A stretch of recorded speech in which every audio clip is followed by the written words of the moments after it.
संसद का मॉनसून सत्र जारी है, लेकिन मणिपुर हिंसा को लेकर दोनों सदनों में खूब शोर शराबा हो रहा है। सत्र के पहले 3 दिन हंगामे की भेंट चढ़ चुके हैं।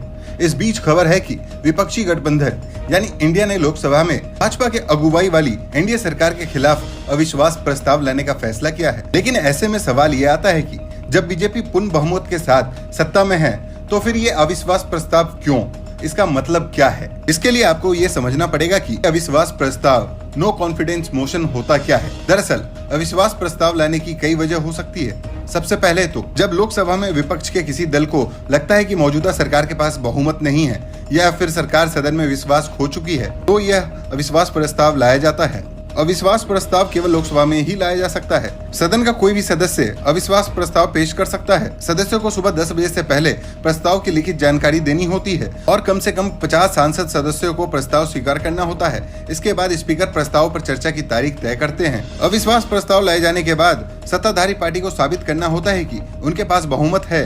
अगर बहुमत साबित नहीं हो पाता तो फिर वो सत्ता में मौजूद पार्टी को इस्तीफा देना होता है। बता दें कि राज्यसभा के सांसद वोटिंग प्रक्रिया में भाग नहीं ले सकते। इससे सीधा सीधा समझ में आता है कि सरकार के पास जरूरी आंकड़ा मौजूद नहीं है। लेकिन फिर यहाँ पर सवाल ये आता है कि एनडीए के पास तो जरूरत से बहुत ऊपर का आंकड़ा है, तो फिर ये नो कॉन्फिडेंस मोशन क्यों? असल में संसद का मानसून सत्र शुरू होने के बाद से विपक्षी दल मांग कर रहा है कि प्रधानमंत्री नरेंद्र मोदी सदन में मणिपुर हिंसा पर बयान दे। अब सूत्रों की माने तो पीएम मोदी पर संसद के भीतर बयान देने का दबाव बनाने के कई विकल्पों पर विचार करने के बाद यह फैसला किया गया कि अविश्वास प्रस्ताव ही सबसे कारगर रास्ता होगा, जिसके जरिए सरकार को इस मुद्दे पर चर्चा के लिए विवश किया जा सकेगा। पक्ष से जुड़े सूत्रों का यह भी कहना है कि राज्यसभा में मणिपुर के विषय को लेकर सरकार को घेरने का सिलसिला जारी रहेगा। मोटा मोटी ये कह सकते हैं कि विपक्ष सत्ताधारी दल पर दबाव बनाने के लिए अविश्वास प्रस्ताव ला सकती है। अब बात करते हैं कि आगे क्या होगा। केंद्र की मोदी सरकार पूर्ण बहुमत के साथ सत्ता में है। अगर विपक्ष मोदी सरकार के खिलाफ अविश्वास प्रस्ताव लेकर आता है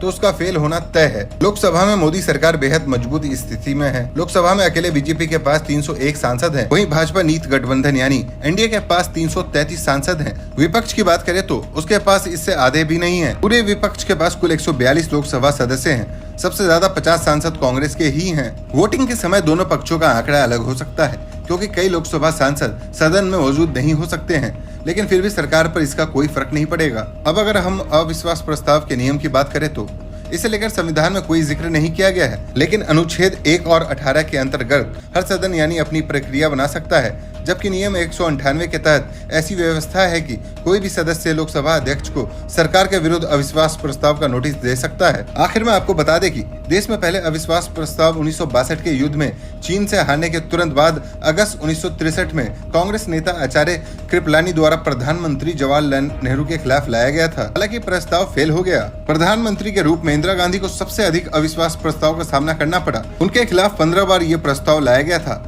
हालांकि वो हर फ्लोर टेस्ट में हर बार सरकार बचाने में कामयाब रही थी। आजादी के बाद से लोकसभा में 27 बार अविश्वास प्रस्ताव लाए गए हैं। आखिरी अविश्वास प्रस्ताव मोदी सरकार के खिलाफ विपक्षी दल जुलाई 2018 में लेकर आए थे। हालांकि ये प्रस्ताव बुरी तरह से फेल हो गया था। सत्ताधारी भाजपा सरकार के समर्थन में 325 सांसदों ने वोट किया था। वहीं विपक्षी प्रस्ताव के समर्थन में 126 वोट पड़े थे। जुलाई 2018 से पहले 2003 में सोनिया गांधी के नेतृत्व में कांग्रेस ने अटल बिहारी वाजपेयी की अगुवाई वाली तत्कालीन एनडीए सरकार के खिलाफ पेश किया था।